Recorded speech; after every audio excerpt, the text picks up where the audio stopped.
If there's some niggly feeling, then I think you should always trust that. A lot of people don't want to know if the partner's cheating. Yeah. But if they break the eye pattern, then that's a red flag. Be honest, you're cheating on her left, right and centre, aren't you? So obviously there was like blinking, that went to pale, you know, that white as a sheet straight away. Wow.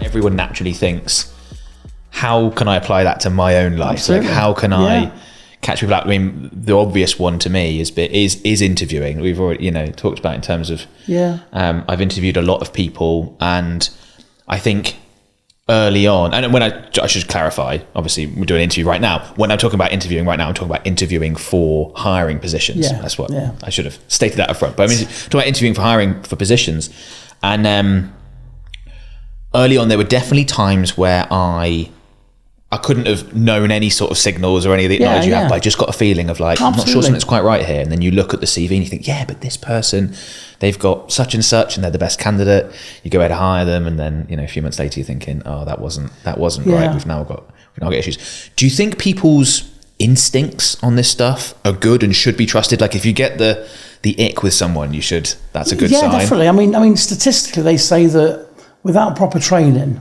because a lot of like my ex-colleagues say, oh, I'm good at this, I could do what you do, get me on the telly. And without proper training, it's been proven that statistically, people are no better than actually a coin toss. So it's more like 50-50. Right. However, I would agree with what you've said, is that if people are quite intuitive, or in psychology we call it kinesthetic, they're in tune with people's emotions, then I think what I say is, if there's a doubt, there is no doubt. If there's some niggly feeling that you've got, then I think you should always trust that. Okay. Now, the curse to this training is a lot of people don't want to know if the partner's cheating, or if things are amiss. Yeah. I think it was read a stat like 27% of a sample of people that believe their partner was cheating said they wouldn't want to know, because obviously the ecology of that relationship breaking up, financial, children, whatever, they just don't know how they would continue. Yeah. So a lot of people just really live in silence. Yeah. And I imagine also, if people were to try and use a bit of this without being an expert, and they might get what you describe false positive, and they think, oh, is my partner cheating? And actually they've read something wrong, and that could end up with a nightmare scenario. I mean, the big one is something called eye accessing cues, which is, people say to me, oh, I know all about that. It's when you look left and you look there and there. But everyone's an individual, you see. Yeah. So they say that you're right-handed, aren't you? Yes. So so you've noticed that already. So if I said to you now, just off the cuff, I want you to see a picture of your car in your head right now. Okay, so now for people watching this, you moved your eyes in a certain direction. Right. Okay, so if I ask you now to imagine maybe what your wife would look like with orange hair tonight. Okay, your eyes will move. So you ask somebody a memory. I did look there, and then I look slightly there. So you ask somebody something that's a memory. Yeah. And then you would note where they look with their eyes. Okay. And then it wouldn't be as blatant as saying orange hair. Yeah. But then if you ask somebody a question, which is probably a little bit more emotive, if they maintain the same eye pattern, then they're speaking from truth. But if they break the eye pattern, then that's a red flag, because it means that they've had to shift to a different part of the brain. Right. Okay. So generally, right-handed people, when they remember things, they'll tend to look to the left, either up or down, which you look to the side like that. I looked to my left. Yeah, so you're looking. I didn't even realise it. Yeah, so you're accessing the part of your mind that deals with memory. Right. Yeah. So because I asked you a question which diverted you to effectively make something up. Yeah. Not lie, but consider an abstract thought. Okay. Yeah, you had to shift. Yeah. So in the course of an interview, you would ask somebody you'd ask some questions, and then you'd say, so is everything that you've told me today, is everything completely truthful? Right. Because we always like to give candidates opportunity just to kind of clean up anything that we might have over embellished a little bit. Yeah. Okay. So again, if they're truthful, they'll generally remain constant.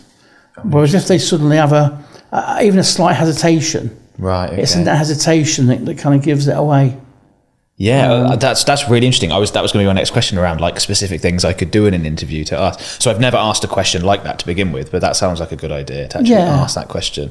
And then you'd be looking for not necessarily someone looking in a particular direction, but if it's whether they change their patterns that they've been using previously. Yeah, so this comes from something called NLP. I'm not sure if you've heard about that. Neuro-linguistic programming. Yeah. So traditionally, NLP would say right-handed people, when they remember memories, remember pictures, they'll tend to look up and left. Yeah. And if someone's remembering a conversation, they'll look to their ear. And then looking down the left would be their internal voice. Right. And then likewise, if you are making pictures up, if you're making something up, it's a visual thing, you'll shift to the right. Likewise, if you never had the conversation, I say, so what did you say to them?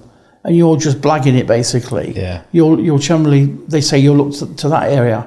And if someone's responding more kinesthetically, so if they're more kind of gut instinct as an individual, they'll tend to look down and right.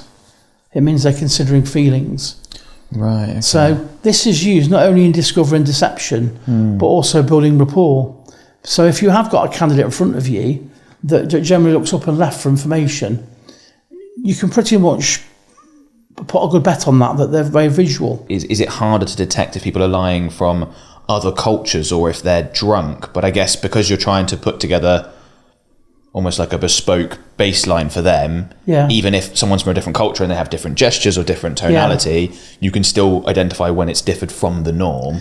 Absolutely. I mean, again, you brought in a great topic. Is majority of the things that we've discussed so far are all cross-cultural. Yeah. So a guy called Paul Ekman, who was the scientist on a show about 10 years ago called Lie to Me with Tim Roth, which used to be on, and this was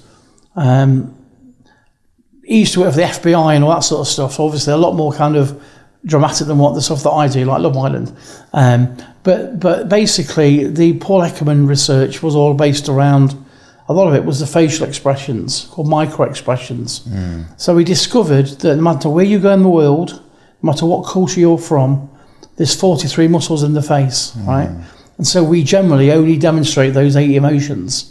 Right. So even people that have been blind since birth, disgust will still be.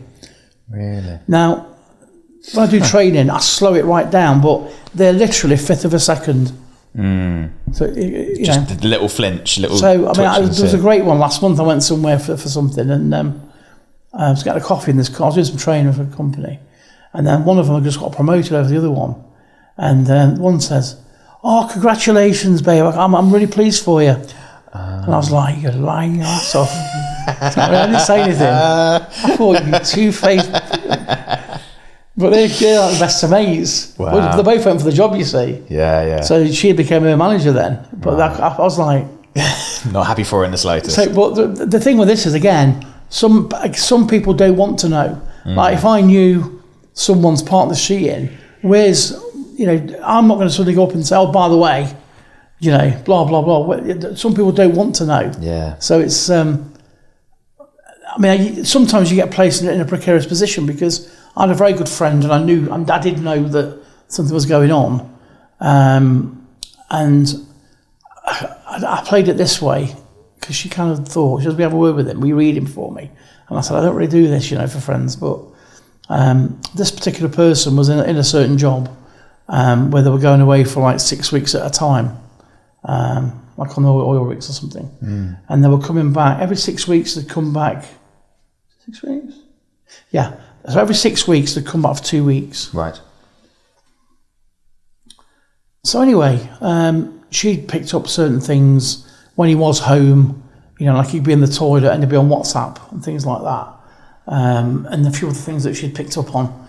So anyway, she was always ready to meet you, like he'd be watching on YouTube and stuff. And I was like, yeah, no problem. So he says to me, have you been working on anything interesting?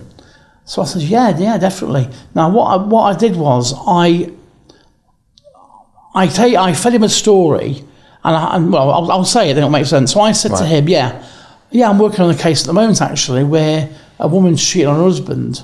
And I said to her, be honest, you're cheating on her left, right and centre, aren't you? And he went, what? I went, no, that's what I said to them. But neurologically... Yeah, his defences, his nervous system took that as a direct thing.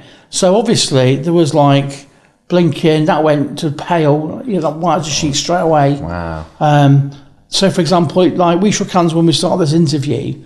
If this was a police interview and then we shake hands again, if your hands drops by 2 or 3 degrees in temperature, then I know that you've had a dramatic shift in emotion. So his hand was stone cold from when I shook his hand a few minutes before. I went, no, I said, you misunderstand me. That's what I said to her. But it was. I know I didn't. It eventually unravelled of his own volition. So even handshakes. Again, I want to stress these things can also be applied if someone's going through a lot of stress. So on the HR front, for example, I sat in on some disciplinaries with an HR person as a silent observer, and this person thought this person was really taking the mickey with the sickness levels. Now, she was a bit gung-ho, this HR person, and I think she was kind of run before she could walk, because she was like, yeah, but Darren, he's done this, she's done this and she's done that and she did this. Yeah, I said, there's something more going on here. But it transpired she was a victim of domestic violence. Okay. So the reason why she was displaying these shifts in emotion is because, so if I said to you now, think back to a time in the past that was really upsetting, I don't want you to break that pattern, but that's like a hypnotic language pattern. The brain is going to go back to that time in the past and it will evoke those emotions. Do you see what I'm saying? So by her saying, well, what's going on? Why is this and why is this happening? She's getting her to go back into that place she doesn't want to go to. Yeah. So she'll outwardly leak that emotion. But it wasn't necessarily for the reason that you thought it was in that scenario. Yeah. So that's what I always stress is, please, don't just jump in with it. I've been doing this a long time and I still get it wrong. Yeah. So, be very, very careful because you can ruin friendships. It's not a game, it's not a trick. I'm not a magician. I'm not David Copperfield. You can ruin relationships with this stuff. This is just a small segment from a conversation with the Human Lie Detector. If you want to watch the full podcast, you can check it out here.